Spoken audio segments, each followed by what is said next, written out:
Halo teman-teman, berjumpa lagi dengan saya Brother Phil. Kali ini kita akan lanjut membahas tentang pernyataan Don Ditan.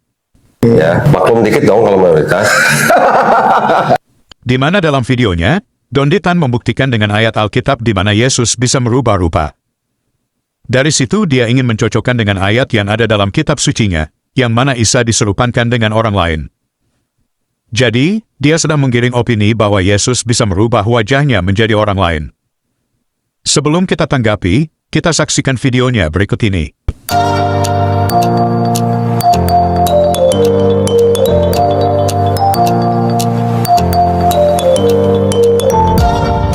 Yesus kan pernah mengajak 3 muridnya, Petrus, Yohanes, sama Yakobus ke atas gunung untuk berdoa. Yesus berdoa sendirian kan.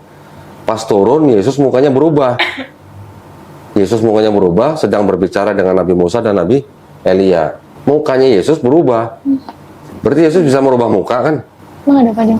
Hah? Ada nggak dia? Ada. Gimana? Mau baca boleh. Hah? Merubah muka tuh? Nanti sebentar. Itu kan peristiwa besar itu. Coba buka Matius 17:2. Matius 17 ayat 2. Lalu Yesus berubah rupa di depan Apa? mata mereka. Berubah rupa. Berubah rupa. Iya, di depan mata mereka. Nah, Wajahnya bercahaya seperti matahari dan pakaiannya menjadi putih bersinar seperti terang. betul kan?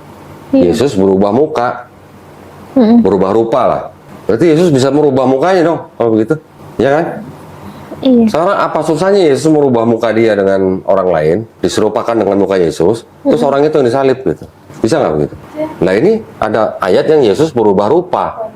Berarti kalau sebelum Yesus disalib, pas ditangkap, dia berubah rupa dengan siapa yang dia mau serupain, orang yang dikasih muka Yesus itu yang disalib. Bisa nggak kira-kira? Ini cuma teori sih, teori. Kita sudah dengarkan bersama, bagaimana Don Ditan menggunakan Matius 17 ayat 2 untuk membenarkan keyakinan dia, yang mana Nabi Isa diserupakan wajahnya dengan orang lain, sehingga orang lain itu yang ditangkap menggantinya Nabi Isa. Padahal, kalau kita lihat kisah dalam Matius 17, Yesus tidak berubah menjadi orang lain. Yesus tetaplah Yesus, hanya penampilannya berubah. Dalam ayat itu mengatakan Yesus berubah rupa, bukan berubah wajah menjadi orang lain.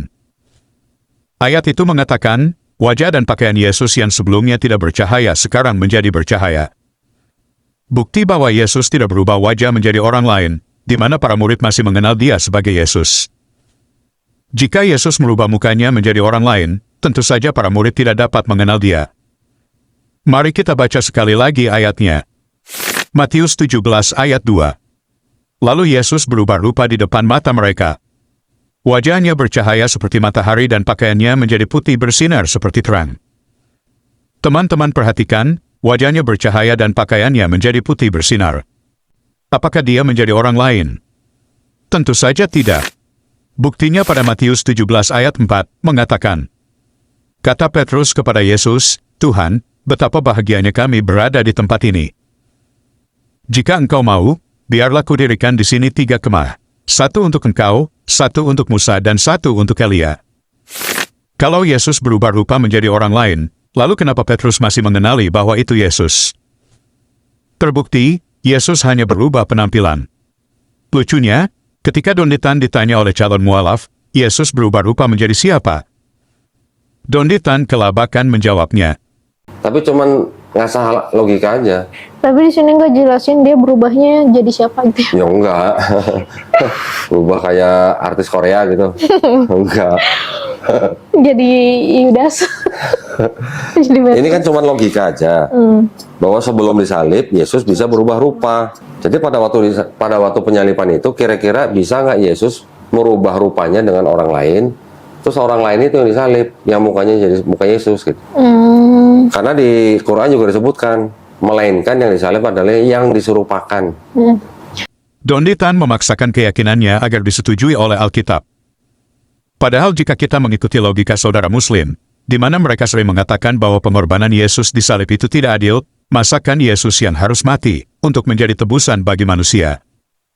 Justru kisah penyelamatan Isa dalam perspektif Quran sepakat dengan konsep kekristenan.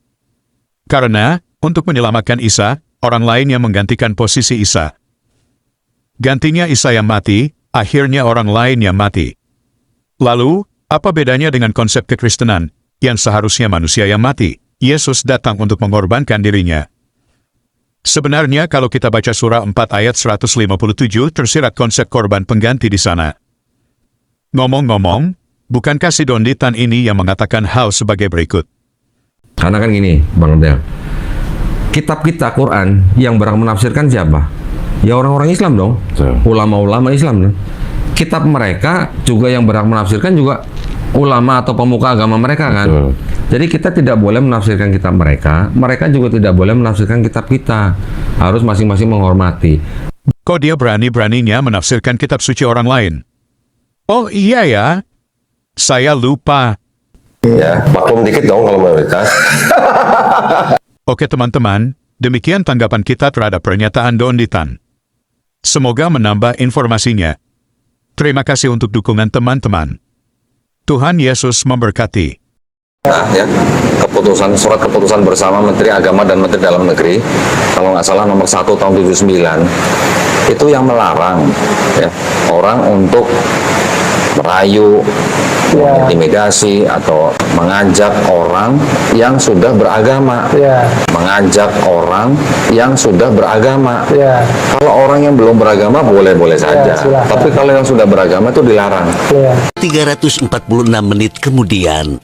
Ya, setelah ini kan sudah menjadi muslim, kita dakwah sama-sama. Insya Allah. Kita ajak kita Itu PR kita buat ajak saya. ya siapa saja yang mendengar dakwah kita, baik itu yang muslim maupun yang non muslim, untuk kembali ke Islam. Itu aja sebenarnya sih. Flashback. Mengajak orang yang sudah beragama. Ya. Kalau orang yang belum beragama boleh-boleh saja, silakan. tapi kalau yang sudah beragama itu dilarang.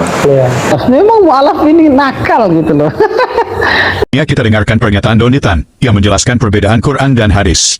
Coba lihat, kalau kita melihat gaya bahasa ya di dalam Al-Quran, sering kita membaca ada kata-kata kul, gitu kan? Katakanlah, siapa yang disuruh mengatakan? Otomatis Nabi. Nabi disuruh mengatakan kepada umatnya pada saat itu, gitu ya. Tapi kalau kita baca hadis gimana? Qala, ya kan? Nabi bersabda, Nabi berkata, gitu ya.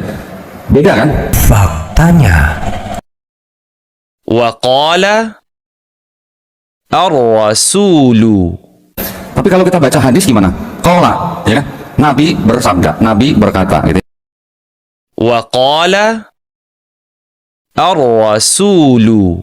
Tapi kalau kita baca hadis gimana? Qala, ya kan? Nabi bersabda, Nabi berkata, gitu ya. Waqala ar-rasulu. Apakah ayat Quran ini adalah hadis?